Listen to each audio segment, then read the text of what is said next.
संतोष मिश्रा दिन की अपनी दूसरी शिफ्ट के लिए तैयार हो रहे हैं। सुबह उन्होंने पूरी दिल्ली में दूध पहुंचाया।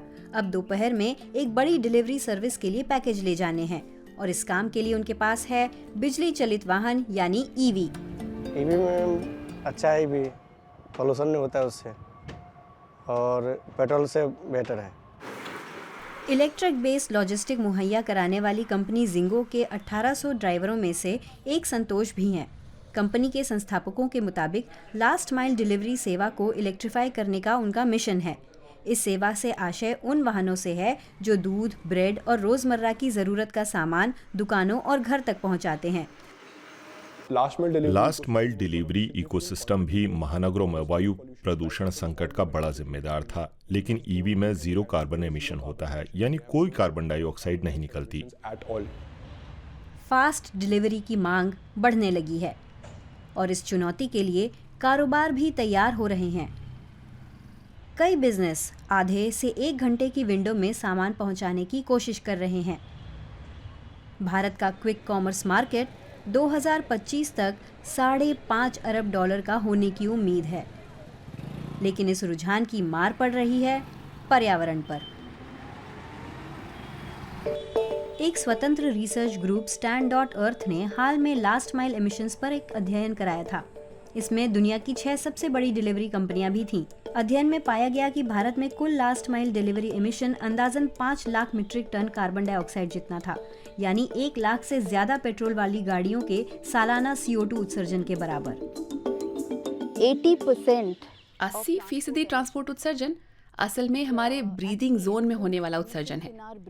इसीलिए जब हम ट्रांसपोर्ट एमिशन कहते हैं तो वो कमर्शियल या निजी ट्रांसपोर्ट कुछ भी हो सकता है। ज्यादातर तो ये कमर्शियल ही है, जिसमें फॉसिल फ्यूल से चलने वाले वाहन शामिल हैं।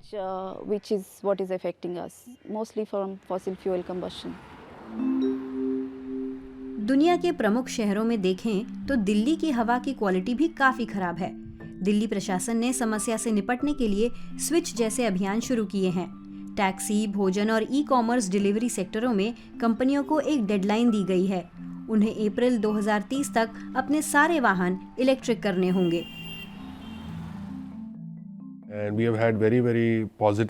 इलेक्ट्रिक गाड़ियों के रजिस्ट्रेशन में काफी सकारात्मक नतीजे देखने को मिल रहे हैं। पिछले साल नई गाड़ियों के रजिस्ट्रेशन में 10% इलेक्ट्रिक के थे। दिसंबर में हमने 16% का आंकड़ा छू लिया। दरअसल सबसे बड़ा बदलाव तो कमर्शियल वाहन के सेगमेंट में आ रहा है। 2022 में 60% डिलीवरी गाड़ियां इलेक्ट्रिक थी, तो दिल्ली में ये एक बड़ा अंतर हम देखने लगे हैं। Logistics company ginkgo green logistics sector में एक दमदार और मंझी हुई खिलाड़ी मानी जाती है। Amazon फ्रेश जैसे विशाल ग्रोसरी आउटलेट का दिल्ली का आधा बिजनेस जिंगो के पास है। तमाम प्रमुख ई-कॉमर्स कंपनियां उसकी साझेदार हैं, लेकिन ये सब इतना आसान नहीं है। फिलहाल बड़ी चुनौती बाजार में इंफ्रास्ट्रक्चर की कमी है। चार्जिंग उपकरण की बात करें, बिजली कनेक्शनों की या डिस्कॉम से निपटने की, तो अभी उसमें बाधाएं हैं। आने वाले सालों में दिल्ली 3000 चार्जिंग पॉइंट तैयार कर रही है। फिलहाल 2500 से कम पॉइंट ही काम कर रहे हैं। बहुत सारे 3 व्हीलर ड्राइवरों का यही कहना है कि उनके इलाकों में चार्जिंग की समस्या बनी हुई है।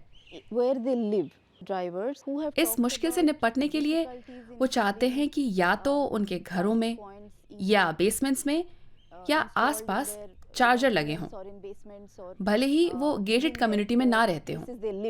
Even if it is not a gated community. Electric वाहनों का एक कारगर ऊर्जा इंफ्रास्ट्रक्चर बनाने में सन मोबिलिटी नाम की कंपनी मदद कर रही है। उसने पे एज यू गो का तरीका निकाला है। निर्धारित स्वैप पॉइंटों पर ऑटो रिक्शा चालकों को खाली के बदले भरी हुई बैटरियां थमा दी जाती हैं। शहर में ऐसे करीब 250 ठिकाने हैं। सरल शब्दों में कहें तो हम वाहन से बैटरी अलग करते हैं, डिस्चार्ज बैटरी स्टेशन में आती है, ड्राइवर उसे स्टेशन के अंदर डालता है और वहां से फुल चार्ज बैटरी निकल आती है। पिछले 2.5 महीनों से भानु प्रताप दिन में 2 बार द्वारका मोड़ मेट्रो स्टेशन पर सन मोबिलिटी के स्वैप पॉइंट का इस्तेमाल कर रहे हैं। उनकी रोज की कमाई 1000 रुपए तक बढ़ गई, पेट्रोल वाले ऑटो रिक्शा से कहीं ज्यादा। वो वायर वूर के लिए हमारे को कोई समस्या नहीं होती, क्योंकि हमारे लिए यहाँ पे पॉइंट बने हुए हैं। हम यहाँ डायरेक्ट आते हैं, ये टोकन वगैरह हमारे को दिए हुए हैं, टोकन से एग्जैक्टली हमारे रिचार्ज हो जाता है, उससे बैटरी हमारे को मिल जाती है। पहले वाली बैटरी से हमारे लिए बेस्ट है, क्योंकि हमारे को कोई दिक्कत नहीं होती। इसमें एग्जैक्टली हमारे को आते ही 10-15-20 मिनट में हमारे को चार्जिंग हमारी पूरी मिलती है। लेकिन रास्ता अभी लंबा है।